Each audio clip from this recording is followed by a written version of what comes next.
रूस यूक्रेन युद्ध की वजह से तबाही का दौर लगातार जारी है और 24 नवंबर को युद्ध के 11 महीने बीत जाएंगे। लेकिन इस युद्ध का अंत अब भी नजर नहीं आ रहा है। यूक्रेन ने रूस को बड़े नुकसान का दावा किया है। हम आपको आंकड़े दिखाते हैं और बताते हैं कि आखिर इस पूरे युद्ध में कितने सैनिक मारे गए, कितने तोपों का इस्तेमाल हुआ। तो अब तक कम से कम ये जो आंकड़ा सामने निकल कर आया है वो यही है कि 1,13,390 सैनिक इस जंग में मारे गए हैं। लेकिन इसके अलावा जिस तरह से एक दूसरे पर हमले लगातार जारी हैं, दावा यह भी किया जा रहा है कि रूस को एक बड़ा नुकसान पहुंचाया गया और 3,094 टैंक उसके तबाह कर दिए गए। और सिर्फ इतना ही नहीं, अगर सैन्य गाड़ी की हम बात करें तो यूक्रेन ये कह रहा है कि उसने रूस की अब तक 6,159 सैन्य गाड़ियों को तबाह किया। और यहाँ 2,082 आर्टिलरी ऐसी हैं जो रूस की नष्ट यूक्रेन द्वारा की गई है। यूक्रेन का दावा है।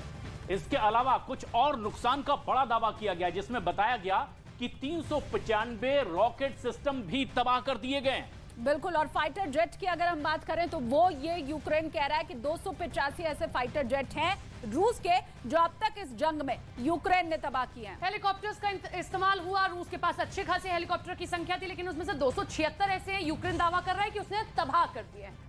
दरअसल इस तरह के आंकड़े दिखाकर यह बताने की कोशिश हो रही है कि रूस भले ही बड़ा देश हो, लेकिन छोटे से देश ने किस तरह से नुकसान पहुंचाया और 17 जंगी जहाज भी रूस के उसने तबाह कर दिए।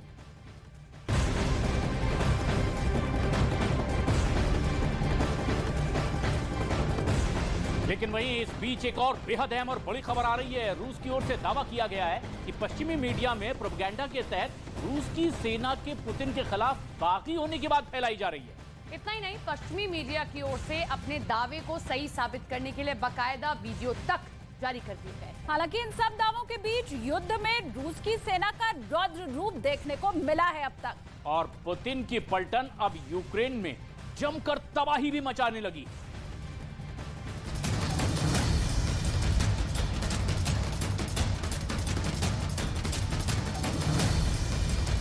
सोलेदार को लेकर यूक्रेन की सेना ने दावा किया है कि एक ही मिसाइल हमले में 100 से अधिक रूस के सैनिक मारे गए।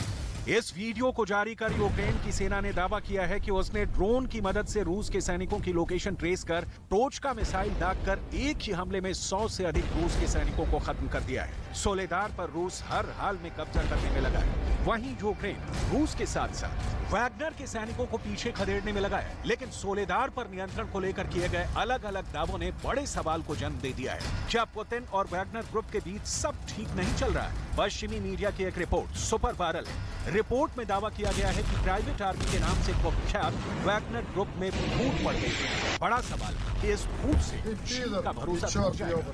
इस दरार से जीत की दीवार दरक जाएगी। इस धोखे से क्रेमलिन में कोहराम मच जाएगा। इस विद्रोह से पुतिन का गुस्सा हाई हो जाएगा। Генерального штаба. Ты пидор и черт ебаный. Да Нам лучше воевать, у нас нет снарядов. Там парни гибнут за нас. इस कलह से कादिरोव का कॉन्फिडेंस डोल जाएगा। बगावत का वीडियो नंबर 1। Начальнику Генерального штаба. Ты пидор и черт ебаный. Да Нам лучше воевать, у нас нет снарядов. Там парни гибнут за нас. बगावत का वीडियो नंबर 2। Нормально. Тепло, блин, нифига у вас. Вот, работает. Тепло, сухо, все, нигде ничего не капает. रूस का दावा है कि इससे पहले भी पश्चिमी मीडिया रूस की सेना का पुतिन के खिलाफ बागी होने का दावा कर चुका है। अपने प्रोपेगेंडा को सही साबित करने के लिए वीडियो भी जारी कर चुका है। लेकिन सारा दावा धरा का धरा रह गया।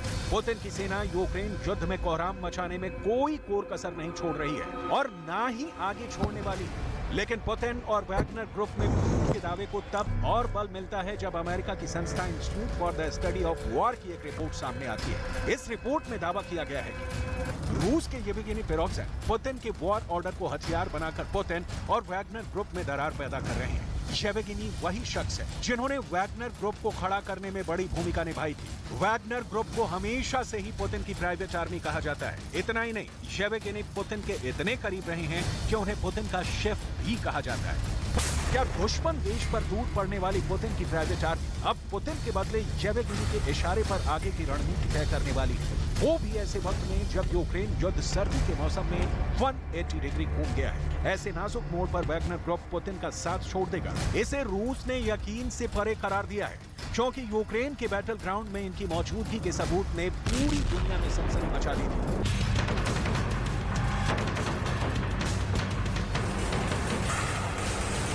यूक्रेन युद्ध के शुरू होने से पहले ही पुतिन ने वैगनर ग्रुप को यूक्रेन बॉर्डर तक पहुंचने के ऑर्डर पर साइन कर दिया था। यूक्रेन युद्ध के पहले वैगनर ग्रुप अफ्रीका में तैनात था। पुतिन के एक इशारे पर वैगनर ग्रुप अफ्रीका से यूक्रेन सीमा की ओर चल पड़ा और 24 फरवरी को जब रूस ने 3 तरफ से यूक्रेन पर हमला किया तो पुतिन की प्राइवेट आर्मी भी उसमें शामिल रही।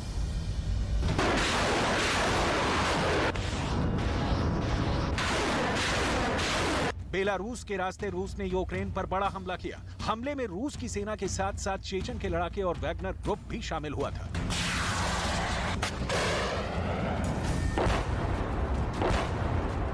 बेलारूस से कीव की तरफ आगे बढ़ी रूस की सेना ने होस्टोमल एयरपोर्ट पर भी भारी तबाही मचाई थी। होस्टोमल एयरपोर्ट को रेड आर्मी ने अपने कब्जे में ले लिया था, लेकिन कब्जा जमाने के लिए कितनी भीषण जंग हुई है, इसका आफ्टर इफेक्ट युद्ध के बाद आई तस्वीरों में देखा था। वैगनर ग्रुप को रूस की सेना ने ही तैयार किया है। इस ग्रुप को बनाने का मकसद सिर्फ एक ही रहा है, व्लादिमीर पुतिन के ऑर्डर को जमीन पर लागू कराना, फिर चाहे उसके लिए लोगों का खून ही क्यों ना बहाना पड़े। अभी तक वैगनर ग्रुप पूरी तरह से रूस की सरकार के इशारे पर चलता आया है। इस ग्रुप के ज्यादातर लड़ाके रूस की सेना से रिटायर हो चुके फौजी ही हैं।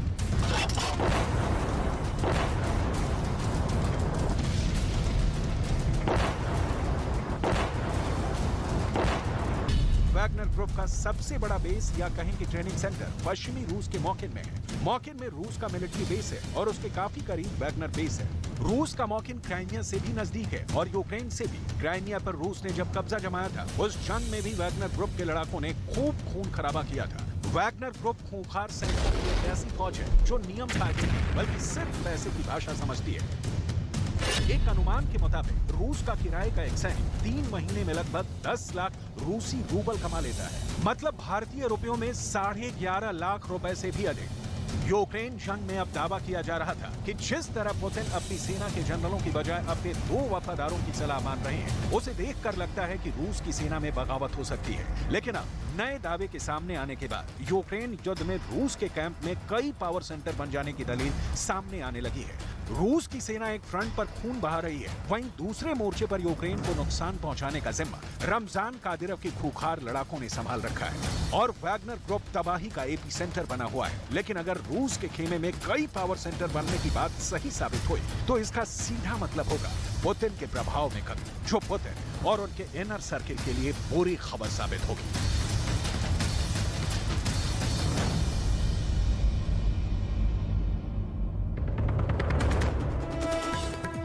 वाराणसी से आज से शुरू हुआ दुनिया के सबसे लंबे रिवर क्रूज का सफर। प्रधानमंत्री मोदी ने वर्चुअली गंगा विलास क्रूज को दिखाई हरी झंडी। 51 दिन में 3000 किलोमीटर से अधिक का होगा सफर। डिब्रूगढ़ के बीच दुनिया की सबसे लंबी नदी जल यात्रा गंगा विलास क्रूज का शुभारंभ हुआ है।